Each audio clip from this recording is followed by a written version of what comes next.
Hey there, what's going on? It's Dr. Mike Nelson here, back on the Flex Diet podcast.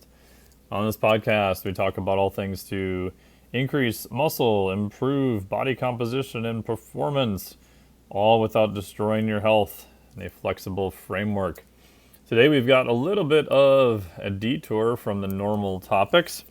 Got my buddy Chris Colucci here, and we're talking all about the process of how to become a better fitness writer. Again, this is a little bit of a tangent. We had our good buddy Shane on here a while back. We'll make sure to link to his podcast also. And as I do a lot of writing for different publications and primarily for the daily newsletter here, and it's always been my fascination of how people can become a better writer. And I believe that if you are just good at writing, I don't think you have to be outstanding or exemplary. If you can, that's great. It is a great skill because it allows you to then transfer those ideas to more people. And even if you want to transfer to social media posts, newsletter, article, or even a video, I believe getting a good basis in writing is extremely useful. And as we talk about here with Chris, I think this is a skill that unfortunately is going away. Been teaching in some aspect in university setting now since I taught my first class as a TA when I was doing my undergrad in 1997, which makes me sound old. Unfortunately, I think the writing ability of people has gotten worse over time. That can be turned into a pro, that if you want to be a good fitness writer, there's not much competition really anymore. Obviously, there's some people who are doing it really well, but I would argue that most people, not so good. So in this interview with Chris, we give you some ideas of how you can become a better writer, specifically geared toward fitness, the role of AI, why writing is important, and then I also couldn't pass up the chance at the end to ask him a little bit about some old-time strongman, just old-time lifting in general too. So enjoy this podcast all about the fitness writing process with Chris. I think you will enjoy it. He's been doing this professionally for a long time, so it's always an honor for me to sit down and get some great ideas for myself. Also wanted to let you know that if you are interested in fitness writing, make sure to check out their new information they have at the Write Spotters. We'll put a link to that down below in the notes. And then I may run the Flex Diet mentorship again. I haven't decided yet. So if you are interested, find a way to email me. Yes, I'm doing that on purpose because I only want people that are super committed to it. And part of the business and marketing portion of that is I show you how to actually write. We've been through we've been through 4 iterations now. And so far, everyone's found it extremely useful. A lot of it is stuff I wish I would have learned going back 2 decades ago when I started doing fitness writing. God, probably even before that. So if you are interested in that, find a way, DM me, email me, get a hold of me, and if I get enough interest, we might run it again. Also want to let you know the Flex Diet certification opens up June 17th, 2024. Your complete system for nutrition and recovery. Go to flexdiet.com for all the information, and you can get onto the newsletter. And that's where we'll let you know about, we've got some super cool bonus items coming up. Some of them will be fast action, so they'll only show up as soon as it opens up. It'll be open only for 1 week, February. I'm so out of it. This is what happens when you travel to Amsterdam and you come back and your time change is all wonky. It opens up June 17th through the 24th, 2024. Also, we've got the Flex 4. Go to miketnelson.com/FLEX. The number 4, I asked Chris what his top 4 writing tips are for people. You can only find that there, or if you are already on the newsletter, you'll be able to get that directly. So go to miketnelson.com/FLEX, the number 4. And enjoy this podcast all about the fitness writing process with Chris Colucci. Welcome to the podcast, Chris. How are you doing? I'm good, thank you. Hope things are good with you. Yeah, thank you so much for being here. We finally got to meet Mhm. virtually. I met you online through T Nation back many years ago, I think. I lost track of how long ago that was Yeah, that now. was someone's frozen, of course. But I'm sorry. Yeah, yeah. Go ahead. Sorry. oh, that's right. I think we had a little internet snafu there. Go Yeah, ahead. something. Yeah, T Nation back in the day, the mid 2000s, I started with them, and I remember seeing you back passing in the virtual hallways, like I said, and yeah, that's where it first popped up on my radar, and saw the kind of stuff you're producing. Yeah. Are you still doing any work for them at all now, or just occasional articles once in a while? Not really so much. I spent a good number of years editing for them and handling their discussion forum because they still have their forum going. Parted ways, but I really learned a lot from working with them and not so much in their same sphere right now, but doing some writing and editing in general. Nice. And you're doing more writing in the fitness space, obviously, I would assume. But yeah, primarily in fitness because I began as a trainer in the early 2000s, and that's where I got my base. I started martial arts before that, got into training, uh, stumbled into writing, which I've always been interested in recreationally through school and stuff. And yeah, really strength and fitness, health and fitness, whatever you want to call it. That's really like the wheelhouse that my writing and editing focuses on.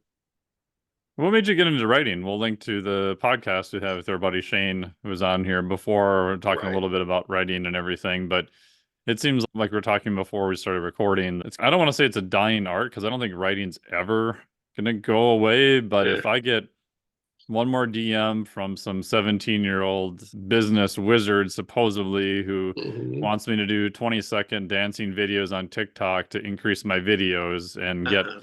more people into my services, which is ironic because I only really do one-on-one online and then sell certifications that generally are like 20 to 30 hours long.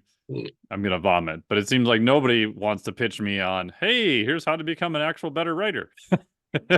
Yeah, because it's not the flavor of the month, but social media as a whole and video focused content has really taken the spotlight as a medium to get your message across, for better and worse. Like obviously in the training world, videos help. Like Sure. demonstration videos have been a thing like forever, Oh demonstration yeah. pictures, whatever. But I really think like writing about your training or nutrition ideas has been around for a century. There were magazines in the early 1900s. There were mail courses where you would send Yeah. somebody $5, they would mail you a book saying what to do. So there weren't any other options at that time. But you're always going to, if you do it well, you're always going to benefit from writing out your information. It helps you as a trainer to clarify your thoughts. You can slow down, you can say what you really want to say and take your time to say it and say it clearly. And also, it spreads a little bit easier. Not everybody will want to watch a 45-minute workout video on YouTube. Not everybody wants to be on TikTok.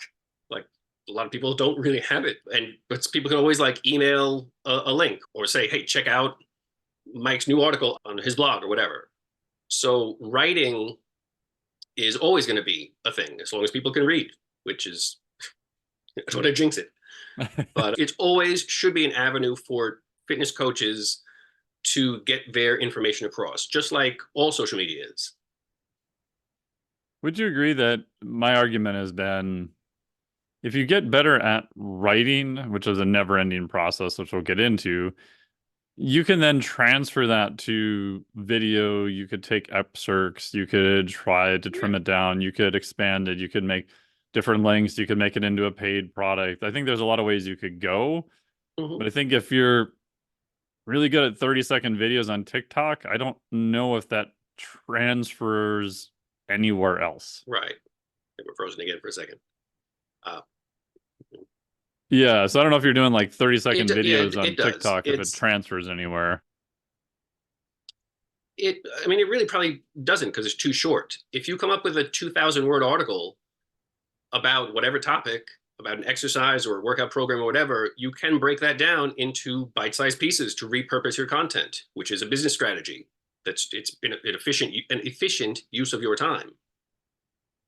You can't really get that so much.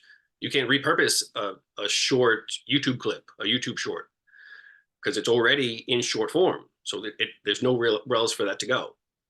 Um, but yeah, writing as a whole, also, it's like a lead capture. If you get good enough at writing, it's not that challenging to come up with a short ebook, throw it on your site, or just come up with it and offer it as a lead generator, which is a way to build your client base. Again, 10, 15 years ago, maybe more, most trainers had blogs, and some of them still do because it's persistent. It's an everlasting and evergreen form of you publishing your own work and your own ideas. And really, not a lot of trainers have blogs compared to back in the day, but it's as a business strategy, as a way of building your training platform and getting your own information and message across and elevating your own authority. Like, it's worth spending the time to just put a blog together and chip away at it and throw up a little post here and there and just get used to writing, because the more you do it, the better you're going to get at it. Yeah, I would agree. You mentioned authority. Do you think writing a book through any type of publisher, do you think that is worth your time and effort now, or do you think that's going away? Because I would say 10 years ago, like if you had a book through a major publication, that was like a big deal. Like you could be a nobody and you're like, oh my God, this person got a book. They must be somebody. Do you think Mm-hmm. that sort of authority status still holds, or what do you think's going on with that? I think to the average consumer, the average potential client, the average reader, it probably still does have some authority of seeing a coach published by or published author or three-time published author. If you dig a little deeper and okay, it's three times self-published on Amazon, Yeah. and the books are 99 cents, and you find the sales, he sold like four of them. Like, that next level could backfire, could be like looking behind the facade. But I still do think there's still something to being a published author and having bylines. Like, you're published in print, because print media is still a multi-billion-dollar industry. Like, people still buy exercise books and diet books and nutrition books. So print media in that respect is still a valid opportunity. But publish online with sites like T Nation, like Breaking Muscle or Barbend or Elite FTS or wherever, in your About Me page, if you have public as featured in three or four separate websites, that absolutely lends some credibility. And then there's the behind the scenes where, like, I'm not 100% sure on the technical aspect, but essentially the more widespread you are on the internet, the more likely you are to come up in searches. So if Hmm. somebody searches for local nutritionists, and if you're published on 6 different websites and outlets, you have a better chance of ranking higher. So in that regard, it boosts you as an authority. Yeah, one little tricks I've done, although probably not all that successfully, is argue for a link back to your site, sometimes in even Mm-hmm. lieu of any payment or anything else. Because if it's a pretty big site, like just getting that link, not only does that kind of give you authority within Google, you could actually get actual traffic to that too, which Sure. is interesting because at least I can say from actual traffic and clients being published in Men's Health, which while was great and was awesome, didn't really translate to any new clients. It's a cool thing to say, oh, look, I was in this magazine or this quote or Muscle and Fitness and all that stuff. But there's a weird thing of going offline to back online where, like you mentioned, Elite FTS, T-Mag, T-Nation, other sites like that, generally transferred a lot more to the online space too, which I thought was interesting. Right. I mean, part of that might be due to the friction and online, where if they can just, Oh, they're on a website 100%. and they click the link and it brings you right Yep. there. For sure, that's a big part of it. Oh, I'm sure that's a huge For part of sure, it. for sure. Yeah, because someone, if they're reading an article, even if you get a link to your website, they actually have to take the print thing, Mm-hmm. pull up their phone, type in the the link versus I'm already online, I just click a button. Exactly. Exactly. Right. That's definitely a thing. And it's, again, it's credibility. It's an opportunity to showcase your writing, your skills, and what you know. And the more often you do that, just the better it is for you as a professional. Like, you get more eyes, you get more, you network because peers are going to read that, colleagues are going to read that, and civilians. So it just spreads you wider. What would be your recommendation? Because I'm sure you get this question probably more than I do of how do I get published on the FTS or T Nation or those things, for people asking the question in the online space, what would be your recommendation? If you have a website in mind that you are just dying to appear in, that has been your dream to be published on T Nation or whatever it is, the first thing you need to do is approach it from a business sense and know that website inside and out, know the people that read that website, because even between those two, Elite FTS has a different target market and target readership than T Nation. Yeah. So know who you're writing for, and that's going to inform the way you write. And really, the next most important thing after knowing who you're writing for and studying it is submitting a good first draft. Because I've said a bunch, if you submit an article for publication and your editor, because it's going to be edited before it gets posted, no matter what, if your editor doesn't have to do that much work to it, you can become your editor's favorite writer. Yes. Which means more work for you, means more gigs for you, whether it's paying gigs, which is money in your pocket, or just attention and traffic to your site, which is good for your business also. But getting that good first draft is huge. And that comes from writing well. And writing well comes from practicing your writing and taking it seriously. Just like you would learning another new skill as a trainer. If you don't know kettlebells that much, but you really want to do a kettlebell clean and snatch, clean and jerk, you practice it. Like practice the skill and you'll get better at it. That's not a foreign concept to trainers and people who train. So good first draft and know who you're writing for. Those are going to be the top two tips. Yeah, and I'd also add, which it seems like you shouldn't have to add this, but I would also add, like, deadlines are important and don't be a flake. Yes. Yeah. Because take a few minutes, like you said, and put yourself in the editor's shoes. Like I've been able to get a fair amount of articles that I probably would not have gotten otherwise, just by the fact that I meet the deadline and usually turn in something I think is pretty decent that they don't have to edit a lot. And it's amazing just by doing that once you work with an editor. Because if you imagine you're the editor and like you get stuff thrown at you at the last minute because, hey, we got, especially for print magazines, we got this extra space, we need this article, you got 48 hours and they got to go find 5 experts to get in the article, or even just an article from scratch. If they know within one phone call, they can probably get an article and it'll be turned in on time and they won't have to be editing it for 6 hours. And you're that person, they're probably going to call you over someone else who may have better content, but they know it's going to be a 5-hour mess to edit the thing, and they got a 50% chance the article's even going to land on their desk in time in order to do it. Yeah. Oh, for sure. No, for sure. That's huge. And that kind of goes without saying, but it should, doesn't. It should. It really should.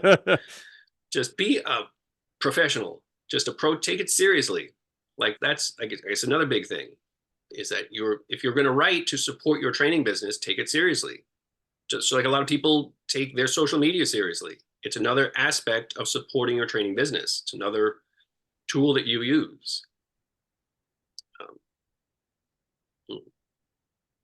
Would you recommend people, in terms of the writing process, what is your best process? I've asked this to several people, and I know some people have very complicated things. Other people are like, I just open the computer and I write stuff every day.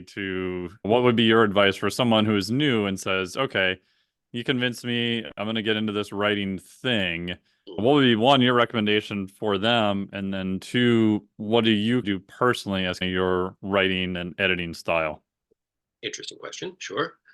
I think if you decide that you want to tackle writing and add it to your arsenal, almost treat it like a workout. Like, all right, I'm going to sit down at 2:30 for 45 minutes and I'm going to work on this specific thing. You don't go to the gym and be like, I'm going to train now. Very few people can get away with that and have it be productive. Yeah. So you need to sit down and know what you want to write. Are you writing a Facebook post? Are you writing a blog post to go on your blog about how to front squat? So know what you want to write about and just sit down and grind through it. Don't try to write a 3,000 word article, a complete 8-week training program. Don't try and write that out in one sitting because you won't be able to. And if you do, it's not going to be good. So if you have a big project like that, tackle it in little chunks, but doing something consistently, a little something daily is going to pay off huge. I know that when I have to write like either an assignment or a project or whatever, I need to start with an outline. An outline it's a workout plan. It's I want to cover this and this in this article. So I'm going to cover front squat grip and stance and who should and shouldn't do the front squat. So you have an outline to review and refer back to so you don't miss any points. Because the worst thing you can do is publish something and have it up on a site and then say, I wish I also added. If you have your own blog or social media, it's easy enough to edit it back in. But if you submit it, it's gone. It's up on the site, and you will look super unprofessional if you email an editor and say, could you also put in this little part? Yeah. They're not gonna. They're not gonna. Especially if it's print. Bro, that already went. Yeah. We'll do an addendum next issue. Yeah. They love you. Yeah, right. Yeah. You'll get a call back. Yeah. So when I sit down to write, I have an article. I have just bullet points of stuff I want to tackle for whatever specific topic.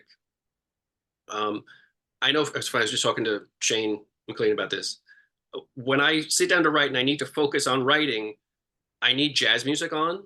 And I never listen to it any other time just because it's not my thing. But I need some kind of music that has no lyrics because I got to come up with my own words to put on the page. And like white noise machines just irritate me. So personally, I'll just put on whatever instrumental jazz and just get to work, and I'll grind through whatever I need to grind through and tackle as much as I can until almost like when you're repping out, like you have 2 reps left, and now I got 1 rep left, and I really shouldn't do another rep because it's not going to be good. I've gotten to that point I can tell in my writing, like quality wise, if I keep going another hour, it's going to just, I'm going to have to self-edit so much tomorrow. So I did enough for today. And some writers do like by word count. Like I think Stephen King does 500 or 1,000 words a day and calls it a limit, calls it quits. That's one way to approach it. You could, if you have an outline, you could be like, I'm going to tackle 2 bullet points today, and that's it. So that you can play around with as you go, which really ties back to just making it a habit, make it a consistent habit. And over time, you'll figure out what works best for you. And then you mentioned that you edit at a different time, it sounds like. Yeah, if I'm editing work, it's almost like a different mindset. It's like, again, like trainers, sometimes we just grab quick workouts in between clients, but I think the writing brain doesn't really work like that. You can either be creative and write, or you can be more analytical and edit. It's hard to shuffle between those in one sitting. So I'll have an editing day where if I have an article from a coach that I have to work on to get up on site, like I'll sit down, I'll tackle that, and that'll be the project for the day. Just get through, and because that's reading, it's rereading, it's fine tuning, making adjustments. So that really requires a kind of a different hat to put on than writing original content. Yeah, that's what I found too. If I'm working on bigger projects, it's very hard for me to write and edit at the same time. And one of the rules that helped me out the most was when I started off is just, okay, you have an hour and a half hour, whatever, write something. Like, I don't remember who it was said, but just have a really crappy first copy, but at least you have a first copy of something. Because if you start writing and start editing sentences as you're writing, I found that was a really good way to get absolutely nothing ever done ever. Yeah, because you'll doubt yourself every single step. So like you said, it's a great idea to just get the words on the page and just don't have a blank page. Get over the blank page syndrome as soon as you can, because you can always self-edit the next day or spend 10 minutes the next day before you write and just reread what you did and a couple of tweaks and then get back to writing. But you can't do it as you go. It's just, it's not going to be productive. Yeah, I find that's very hard. The other thing that helped me too with the editing process is having to be separate. For a while, I would even do it in a different location and different music and, all sorts of stuff just to, like you said, try to get more in that mood. And then I even still have a hard time with this now. I'm just cutting out huge segments of stuff. It's what was the old writing phrase? You have to kill your own babies. Like you just have to edit stuff down. And so I found if I edit stuff down, but I put it in a separate, I use Evernote as an Evernote Word doc, and I just save it for later, even though I probably never look at it ever again. It felt easier for me that I wasn't really Right, throwing it out and didn't just right. delete 5 pages of stuff. I'm like, oh, I may use it again. So that was a little trick that kind of allowed me to get rid of stuff. No, that's a great idea because self-editing is so painful. Oh, It's so it painful. it's like coming up with your own workout program. Like I love to do these 9 exercises, so I'm going to put them all in my program. But you can't. It's not a good idea. So yeah, no, self-editing is a necessary evil, and it hurts. And but it's if you're going to self-publish on your blog or on your social, you have to. You can't trust your first draft. Any other tips for editing? Because I think there's a fair amount of content around how to get a first rough draft. I think people can kind of power their way through it. But I remember, I don't know if it was like one of the articles at T Nation or I think it was like when I remember Lou edited a bunch of my stuff at T Nation for a while, or at least a couple articles, and also at PDTC and a bunch of other stuff. And it was always amazing that send it to any good editor and you get it back and you're like, you're all proud of your article. "Ah, I think this is pretty good." And you send that to a really good editor and it comes back and you're like, holy shit, this is way better. But it sounds like me. Like they didn't alter your voice. Like sometimes you get Right. editors who, in my opinion, are not very good. And Mm-hmm. it's, did I even write this? This doesn't sound like anything I wrote, which has happened to me a few times. But it was amazing to me how just seeing that. So I would force myself to go through the edited version and compare it to the previous version I Yeah. had to try to reverse engineer. Like, I go, how did they figure this out? Like, how do they know to cut this? This is definitely better. And that Mm-hmm. helped me try to get a little bit better at editing, although I'd say I'm probably still not the best at it. But any other tips for the editing process? I think what you said is a huge thing, and I recommend it when I was working at Breaking Muscle as an editor. I would recommend to every coach that I brought on. I said, "Know your stuff. I know my stuff. We'll get through this together. When you see your article up on site, open it up. Open up the document you sent me and read them side by side, paragraph for paragraph, and you can see the changes. And a good editor is always going to be open to a dialogue. Hey, why did you make that Mm-hmm. change or whatever? A good editor also, like you said, will keep your same voice because every writer has their own voice. Every coach has their own voice. So yeah, so the big thing is looking at the before and after. Look at the transformations, which we're used to. And you can see it might be obvious to you. Maybe this section you came in with was too wordy and it just got parsed down a little bit. Maybe this one was too jargony and you were getting in the weeds with technical terms and we simplified it a little bit. But doing that literal side by side, having them open on the same screen is a tip that I always give out because that'll show you. And it's not editing doesn't mean you did it wrong Yeah. necessarily. It's like some stuff, like I've seen, like typos and grammatical errors is a huge part of editing. That's something you get wrong. That Mm-hmm. we correct. But things like formatting, even formatting, like different websites have different article formats.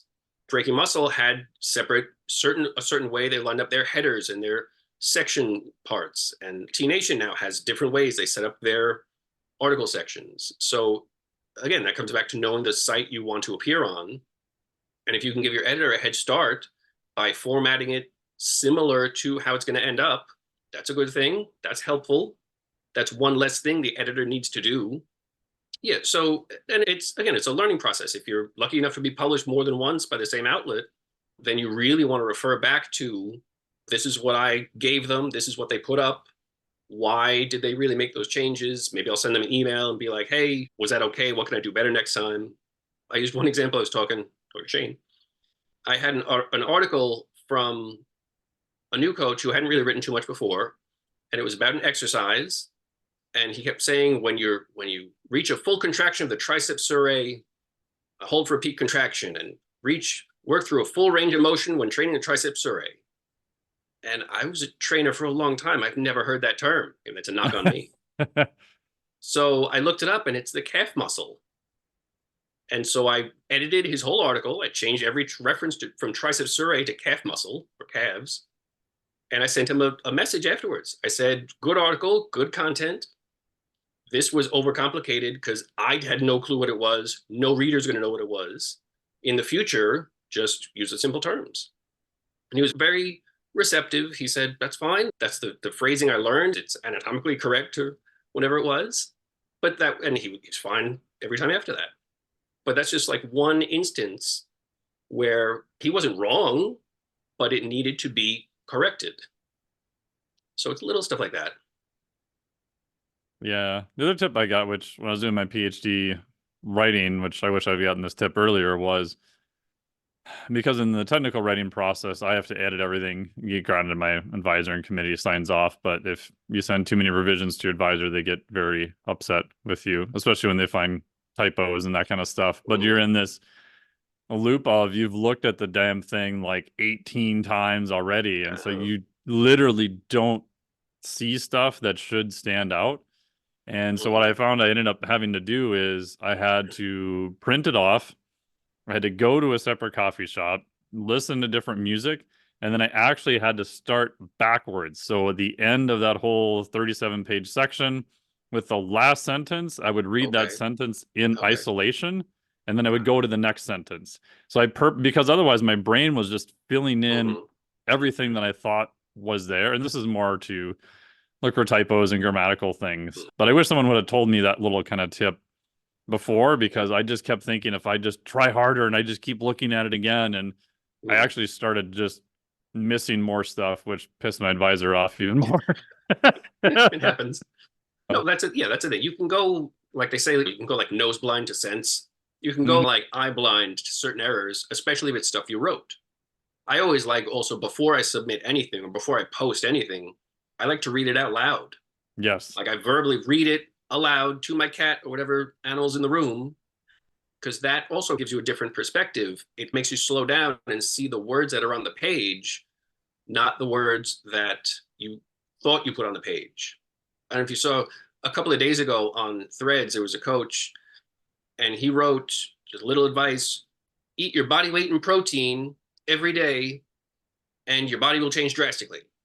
And I'm looking at that and I'm like, don't eat your body weight in protein. You eat your body weight in grams of protein. Oh, he forgot to convert it. Yeah. And he was getting blasted on it. He's like, eat my body weight in protein. I'm gonna eat 200 and whatever pounds of protein a day. So that's the thing. Like we trainers know what he meant. Experienced lifters know what he meant, but it's not what he wrote. And he went viral for it. And so it's like little stuff like that. You know what you mean to write. Make sure it's what you actually write.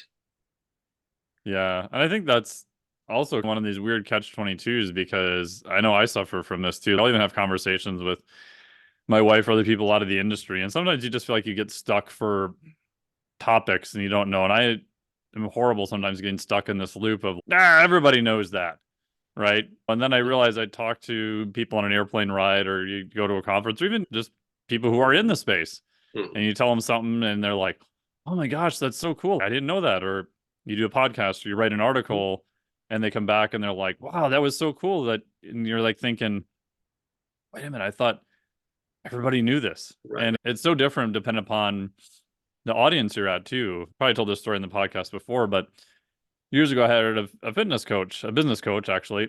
And so we worked on this thing and submitted it to Yahoo back when like press releases were like a big deal.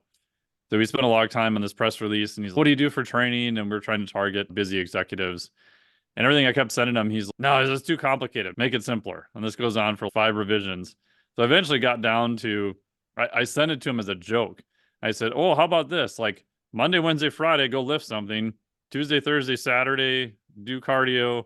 Sunday, take the day off, because that's what 90% of my templates were. And he's like, that's perfect. And I'm like, what? Everybody knows this. This is like the most basic, stupidest thing ever. And I'm like, why am I paying this guy like $3,000 a month to tell him he's wrong? Okay, fine. Just if you think this is good, like you do it.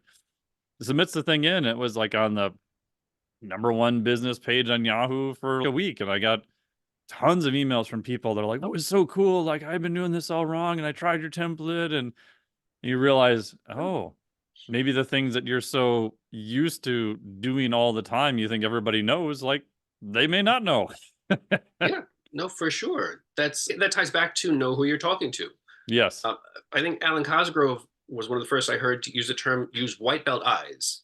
Yes. Like a white belt is a beginner. So we're black belts in fitness. Like, you need to, and again, it depends on who you're talking to. If you're talking to Sure. the audience at Muscle and Fitness, it's different than the audience at Yahoo Lifestyle. Yeah. Like, you can't assume the people at Yahoo Lifestyle know what the posterior chain is. Yeah. So it's definitely knowing your audience, adjusting your message. And again, trainers are used to that. You know how to interact with an untrained, very inexperienced client versus a client who hires you who can already squat 225 with okay form. So you know how to adjust your message already. It's that assumption that you just need to stay away from. Like you're saying, you just get used to knowing what you know, and everybody knows this, right? But no, not everyone knows it. There's YouTube videos on how to use lifting straps. Mm-hmm. Everyone knows how to use lifting straps. You do it, that's it. But no, if you read the comment section, like almost every time, several people will say, I've been doing it wrong. So little stuff like that for sure. That's why, in terms of diet and exercise, workouts and nutrition, topic-wise, there's not that much that hasn't been covered in the last 120-something years. But people will always need to know how to do a push-up. People need to know how to, warm up for sprints or whatever. And you, as a trainer, as a fitness professional, have your perspective and your unique cues that you can share. And that's where your personality and your unique skill set can shine through if you write well enough to present it clearly. Yeah, I think the lifting strap one is an example of something I think is true, and sometimes this gets to be way too clickbaity, which annoys me, of this common lifting technique, have you always been doing it wrong? But I would argue with the lifting strap one, I was one of these people for years. I'm like, the strap's this long, you put it and you wrap it around the bar 3 times, and then you're good. And then you realize later, oh wait, you don't need that much friction. You can probably wrap it around the bar once, and then you're not holding on to this big diameter thing, straining the piss out of your wrist the whole time. So something even as simple as that, I think you could make, like you said, a good article out of it. That's something that people probably do all the time. But I would argue that maybe a fair amount of them are doing it incorrectly, but it's something they probably haven't thought of either. So it grabs their attention of, oh, maybe I'm doing this wrong. And of course, that technique gets bastardized into everyone's doing everything wrong now. So your proceed hand with will caution. fall off if you don't use this tip. Yeah. Yeah. The clickbait is a whole other thing. Clickbait titles are, I once worked for a place that they swore they didn't use clickbait titles, they used attention grabbing titles. There's a very fine line. I don't know about that. But yeah, I mean, that also, may sometimes happen that you submit an article and the editor changes the title, which it happens often.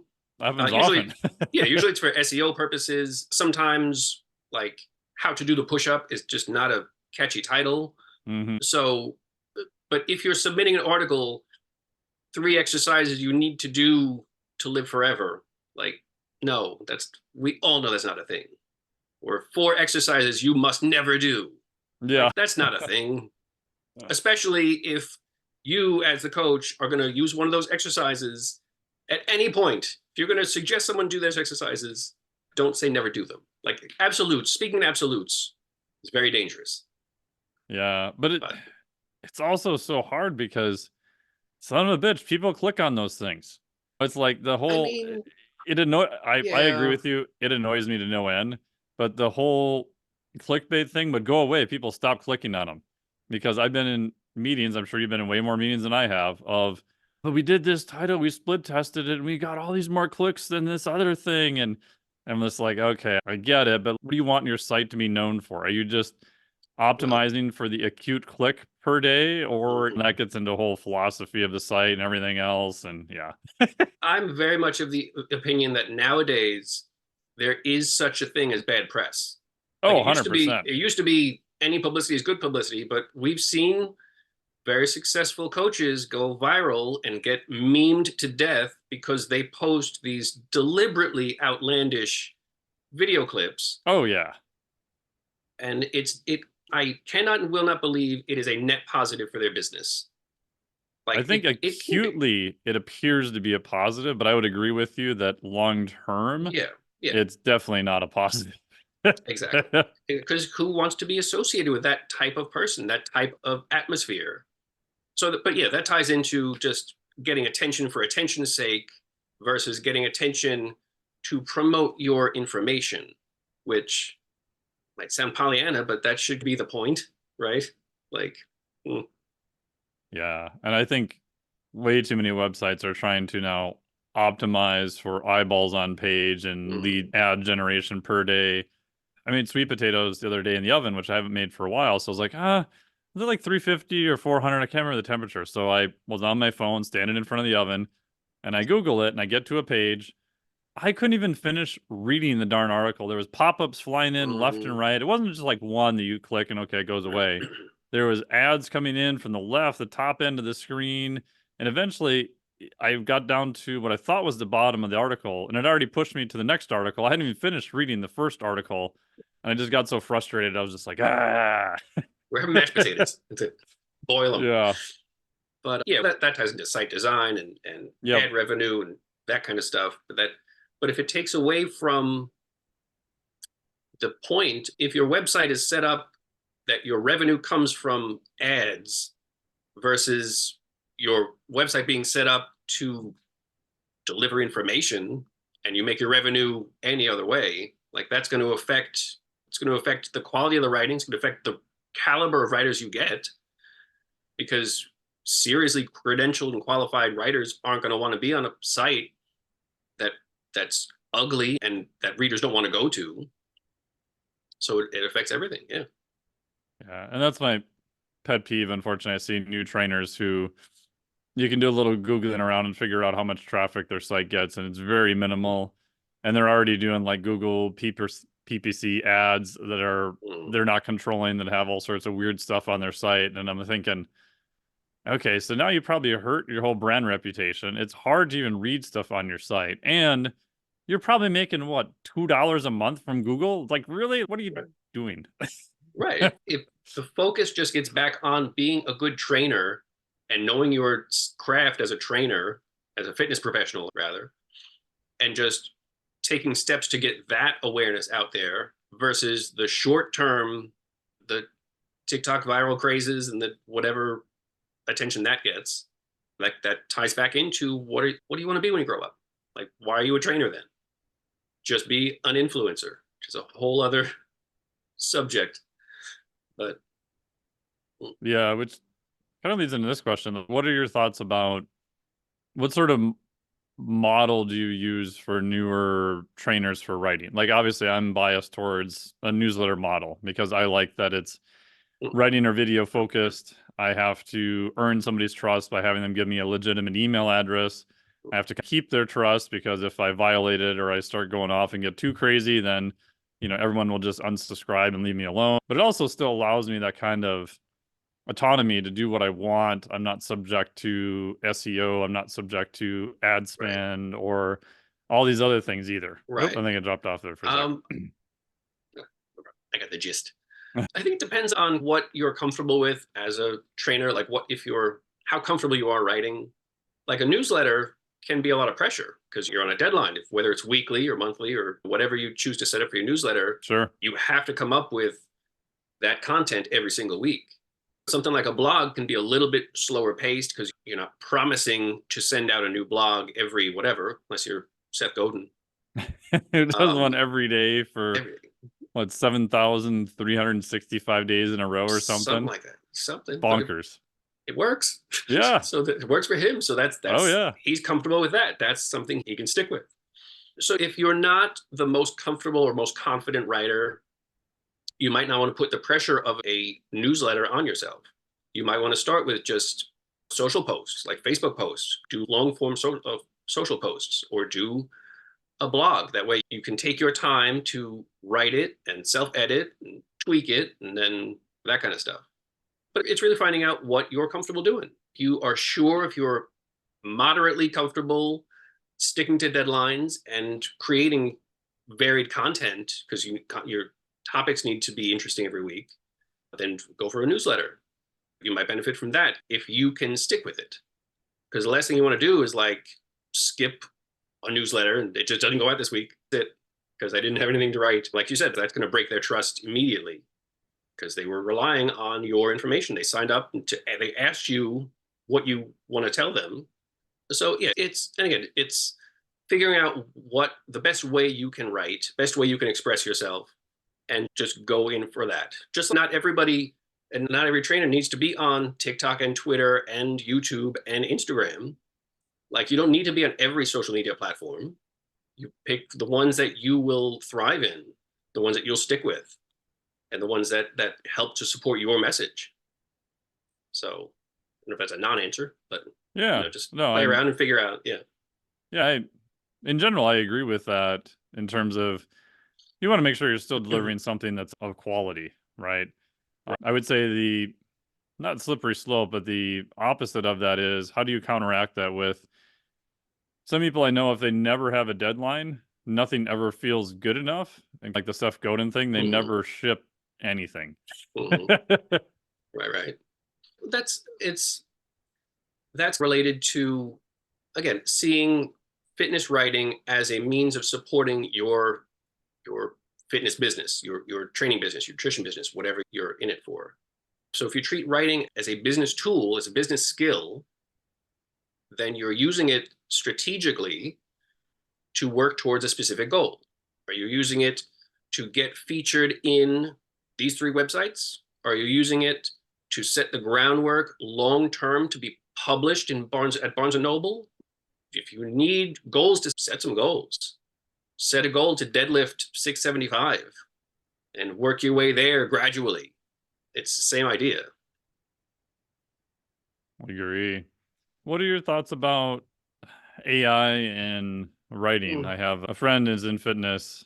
I don't have permission to use his quote, so I won't use his name, but I'm sure most people would probably recognize him, who said, I think I've got about 2 years left being a fitness editor, so I'm looking for other work now before AI completely replaces my job. And I think he was probably being a little bit sarcastic, but I think there is some truth to that where people, I've seen entire companies start with, hey, we'll create your whole website. We'll even populate it with writing for you using, I'm sure they're using AI to write all their stuff, and it's probably going to suck. But what are your thoughts about just AI in general for writing and editing for in the fitness space? I think it's a shortcut. It's no doubt it's a shortcut.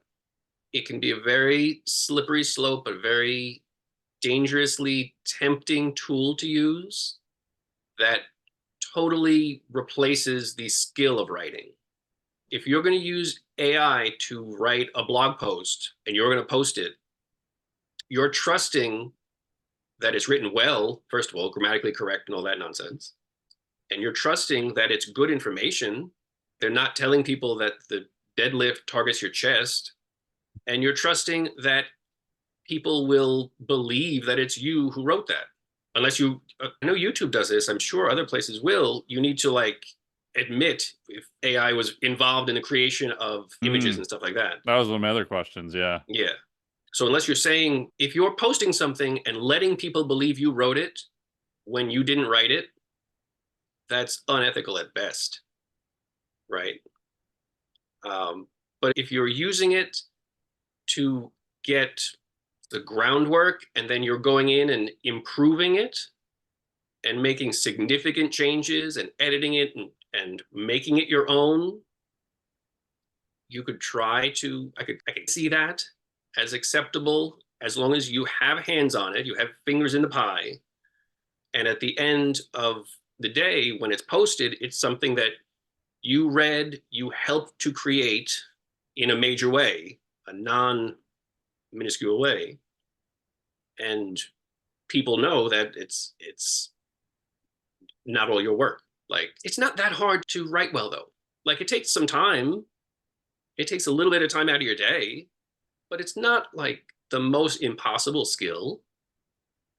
So do you need the life hack, the time hack of getting an instantaneous article that is a roll of the dice, or you'll still have to spend time editing? Or is it worth just taking 2 hours and trying to write a decent article? Yeah, I like the whole premise of the book Range by David Epstein is, as I interpret it, his whole thing is it's really hard to be the elite of the elite in one area, to be the Mhm. top 0.1% or 0.5% or whatever in the world.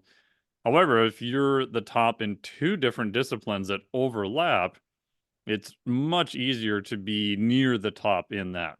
So I think of this in terms of fitness knowledge and writing. I wouldn't consider myself an amazing writer, though I've been doing it for a long time.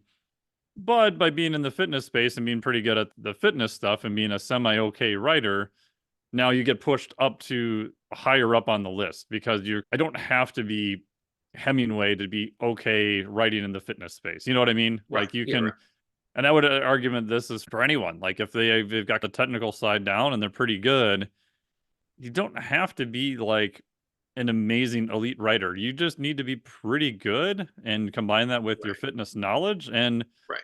you'll do quite well. Yeah. Like I said, it's definitely you have the knowledge base already. You have the information. It's just getting it onto the page in a way that's clear and that sounds the way you want it to sound. And that's not the hardest thing in the world. It's everybody took writing in high school and college if you went to college. Some of us didn't graduate. I think also this is going to so be a stereotype, but I think a lot of, or some, not about a lot, some people who've gotten into personal training might not have been the biggest fans of like English majors or English class. They lean more towards the meathead persona, which is cool, no problems. So they might hear writing and be like, oh, like they might just be turned off by the idea of writing and sitting and like a homework assignment. And I've told coaches when I give them assignments for when I was working at other publications, I said, I don't want this article to seem like a homework assignment. It's a project. It's a project that you get to create that shows off your expertise. So if you approach it with that mindset versus I have to sit down to write, that's going to affect your enthusiasm for it. It's going to affect the quality of work that you create. It's going to affect whether or not you stick with it and be consistent with it. So, you know, just get writing. It's not that tough because you're not writing creatively. You're not writing Lord of the Rings. You don't need to come up with Yeah, worlds and characters and yeah. You're not storylines and writing the Dune plots. series. Yeah, right. But like you don't need plots and things like that. You're just sharing. You're just like talking to a client in the gym. You're just getting your information out there to people. It just happens to be through typing. You've just got to type it out. Yeah, my fear is I go back and forth depending on what mood I'm in during the day. My fear with AI is that we may be in a world that's just all AI generated because it's so fast and so efficient, but then the Mm. quality is just, in my opinion, dog crap. And like you said, that I mean, I've played around with it for a year. I wouldn't say I'm very good at using it, mm, but I've still been shocked of how often they have the AI hallucinations where it'll literally completely make up something and it mm, will sound correct. Like you read it, and if you didn't have nice. any background in the field, you'd be like, that sounds, what the, that's not even remotely correct. Exactly. Yeah, that's the problem. And it a lot of times sounds very boring and wooden. And when you try to make it more expressive, it almost feels like it's over the top, but not in a creative way, if that makes any sense. It feels like it just threw a bunch of adjectives in front of words, but they don't have that kind of, it's missing the style or description. It just doesn't seem to, I don't know. There's something where it doesn't feel right. It doesn't flow like it's shocker. It feels very artificial. It's almost like if you hear a song that uses auto tune too much or has been produced to hell too much, Hmm. technically it might be more perfect, but doesn't sound as good, right? It doesn't Right, sound like the live version or, especially with good jazz or metal or other types of music. Like you want those slight imperfections. You want the kind of, what did they do to change this area a little bit? But oh, that was a different take on it. Oh, but that sounds pretty cool. I think with writing, you want all those things that AI just can't really replicate, at least now, in my opinion. right. No, I think definitely. And I forget who was talking about it. It was some advertising person. that we're still in the infancy stages of AI. Like Oh we're yeah. just getting started. So it's only going to improve from here, which is a pro and a con. If it gets to the point where you don't have those errors, the technical errors, if you don't have that stilted kind of voice or non-voice, if AI can smooth that out, then it's a very weird space that we'll end up in, because you'll have actual human writers competing against AI, and that is totally the plot of a movie. Yeah. So again, you don't the time and energy people take to learn how to prompt AI better to get a better finished product and learn how to prompt it and give it the right cues. You could spend the same time and energy just writing. Like you're not saving that much. And you're, as it stands right now, you're just getting lower quality results, which is really not worth it.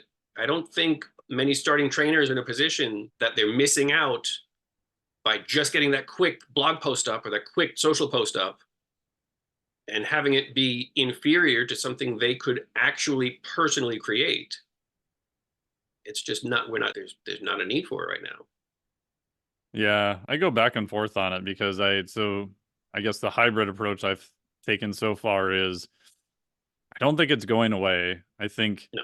humans are driven towards efficiency. So it's going to be part of the process at some point, or already is. So I've kind of forced myself to use it and play with it and find out where it might be useful. But similar to you, all my reps are not using it. So I've tried to force myself just to see what it's like to get a rough draft and to edit it, and it's maddening to me. Like it takes me way longer. It's just annoying. That's, I can yeah. sit down and write something that's way better, way faster. The only thing that I have used it, if I get really stuck like on a piece, I'll put it into AI and I'll say, revise this in the voice of Joe Rogan or David Mm-hmm. Goggins or some Right. character. Not that I'm going to write like them. Probably don't sound like Joe Rogan, but I make a different phraseology, and like editing something that wasn't quite mine gets me to a different spot where before, like we said, if you're always editing your own stuff, it feels like someone else wrote it, but yet I wrote the original version. And then the end version I find is a little bit better because it gives you that kind of intermediate, almost you're using it as a very poor editor, right? But you're Mm-hmm. still editing the final version Right. again, Right. which is ironic that it's actually added a lot more time to the entire process. It doesn't save me any time at all. And I don't use a ton of the versions that it throws up, and it definitely gives you weird shit and all that kind of stuff. But it does beg the question in the future of, do we have to then disclose like how much of this was written by AI? How much of it was a human? Is it really that different than if we would submit and an editor at a site looks at it and then puts it up? A lot of times we don't know who edited it. Is Right. it that much different? It gets into a very weird, murky area pretty fast. No, it does. It's tricky. I think a big part of that is it comes back to, if you're going to use AI to create content, you have to still be hands on, Yes. and that you have to read it, you have to adjust it, you have to improve it and put your own spin on it. But I've seen a little bit here and there, and I don't think some trainers are doing that. They're Oh, taking I it know a lot word. of them are not. Yeah, exactly.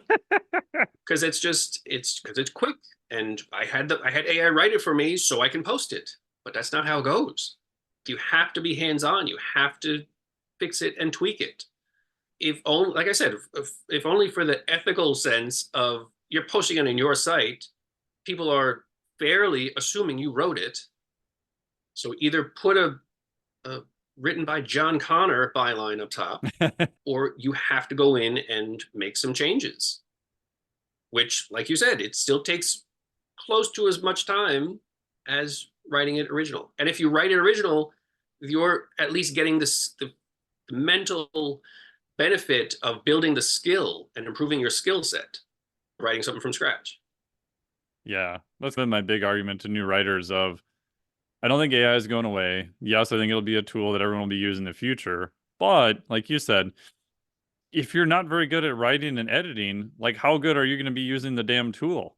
You're Mhm. going to look at something and be like, I don't know, sounds good. I'm like, that's trash. That's horrible. But you won't, you're still missing the vital skill set of either writing or editing it if you don't have that. I think there's this myth that, oh, we'll just rely on AI to generate everything and it'll edit it and I'll prompt it the right way. Mhm. But at some point, like you said, even if you are doing that approach, you have to know what's good, what's not good, how to change it, how to make it better. You're still Right. left going through and doing the writing and the editing process again. Mhm. So just get better at that.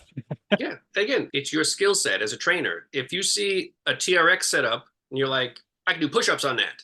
You do push-ups, cool. But there's a lot more you can do. Learn how to use it right, and you can get a lot more benefit from it. Don't just take the first thing that crosses your mind and go with that, because you're shortchanging yourself in the long term, and probably in the short term. You're getting shortchanged. Yeah, and if you already knew how to do push-ups pretty good, doing push-ups on a TRX, you're probably going to be pretty good within a few reps versus if you've never done push-ups in your entire life, if you're doing them on a TRX, you're probably not going to be so There good. you go. Oh, look at this analogy. It just works on all levels. Yeah. Cool. And second to last question, and we'll get an update on what projects and everything else you've got going on and where people can reach you.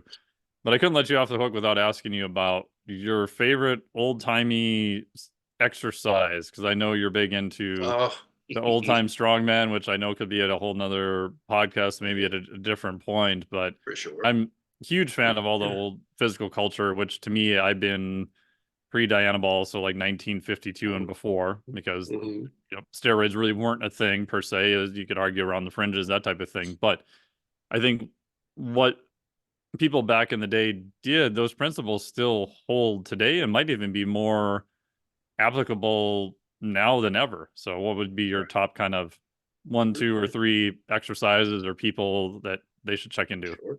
Cool. Good question. First book I would check out, Super Strength by Alan Calvert.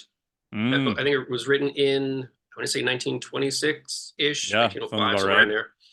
Almost And it's, 100 years ago. yeah, it's everything we're doing now. It's farmer's Yep. walks, it's body weight, it's thick bars, it's everything people still do. He was writing about before bread was sold sliced. So Super Strength, that's one book to check out. Really, I like a lot. I like the idea of different implements, a lot of single arm work, a lot. They don't really do so much single leg stuff, but from what I've seen, a lot of single arm lifts, overhead, single arm barbell lifts, particular. Like I've been playing around a lot with a one arm curl and jerk. I think I saw it in one of Saxon's books. Oh, yeah. It's on a barbell. So I use Yeah, my yeah. five. I got a 5 foot bar. I have athletic tape in the middle because there's no knurling. Basically like a reverse grip power clean. Rotate slowly and then jerk it up. Just anything overhead, it's like free core training. Like overhead work is like where it's at. So odd lifts. I have a chunk of concrete that I found, I don't remember where. It happens to weigh 75 pounds and it's like a big, gnarly triangle. Just grab that and carry that. Just weird stuff. Just using barbells and dumbbells and bilateral lifts and machines and stuff gets very overdone or very overemphasized, I think. So branch out a little bit, do more single arm stuff, do single arm barbell stuff. Even just a single arm deadlift can be like an eye opener to a lot of people. And that's Yeah. about as basic as it gets. That's like entry level. Just try that. See how it goes. That's probably a good start.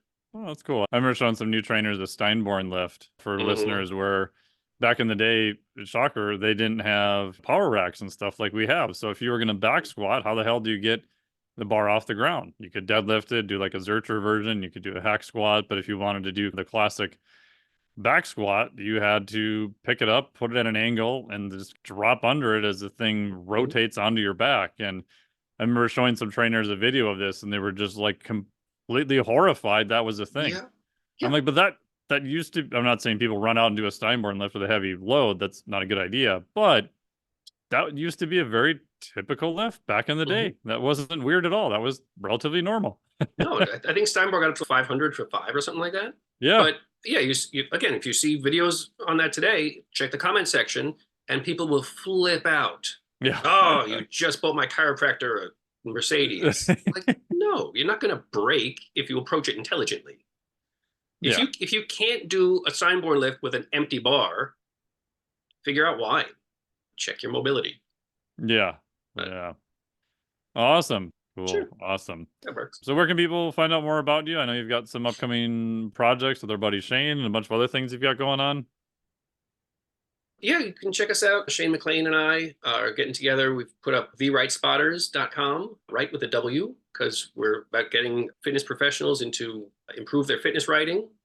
So we're all around there. I'm around. I'm on probably Instagram the most, Chris Colucci.ny. So there's a few of us.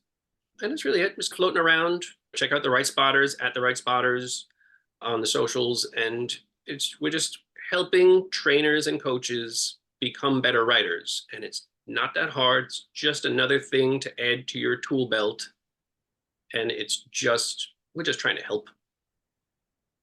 Yeah. And I would make my little plug, like we talked about early in the show, is if you just get better at writing, I do think it transfers to a lot of things. I think you'll get better verbally explaining your stuff to clients. Your client interactions will be better. You can transfer to video. You can transfer to social media.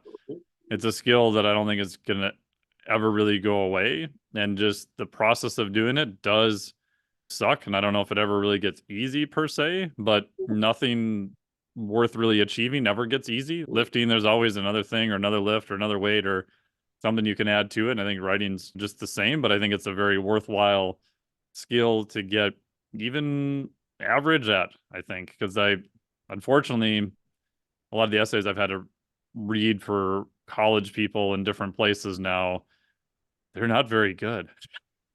And no one's really taught them how to write. It's not necessarily their fault either. Although I think it's a skill that's definitely needed and it's definitely worth your investment of the time and effort.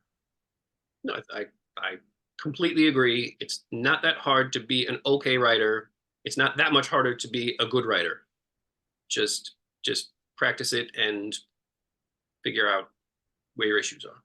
Yeah. And if you're a good writer combined with decent fitness and nutrition skills, then you're pretty set to go in the industry. Like you're pretty good to go. So yeah, it's only going to be a benefit. That's it. I keep saying. It's only going to help you professionally.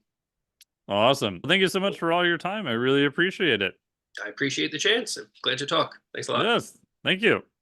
Cool.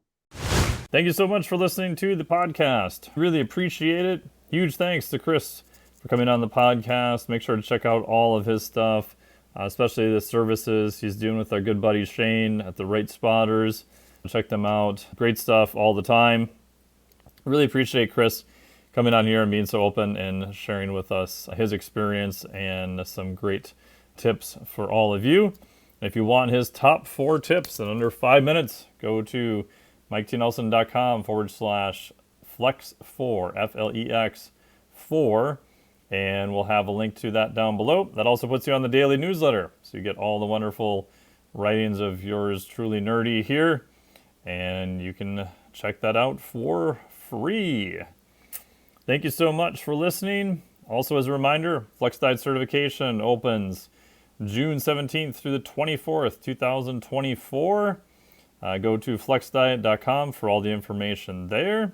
Also, I will be at the ISSN meeting that week also, International Society of Sports Nutrition. It'll be down in Florida once again, so hopefully I will see a lot of you there. If not, I would highly recommend checking out that meeting if you want all the greatest and nerdiest stuff in sports nutrition. As always, thank you so much for listening. Really appreciate it. You can give us whatever stars you feel are appropriate. Hit the subscribe button. That goes a long way with the old algorithms to getting us a better distribution. Or forward us on to a friend who's maybe looking for some tips of how to submit their first article in the fitness space. Thank you so much. Really appreciate it. Talk to all of you next week. You say all good things come to an end. What's that got to do with this show?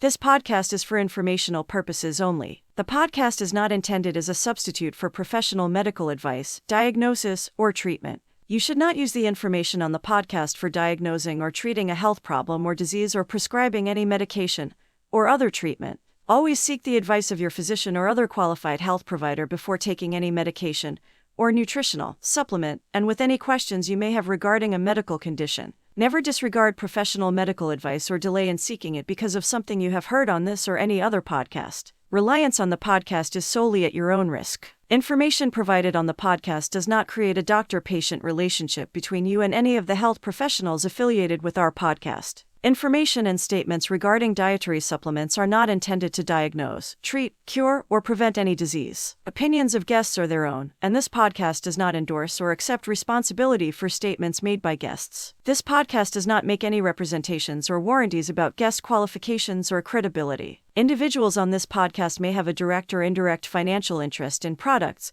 or services referred to therein. If you think you have a medical problem, consult a licensed physician.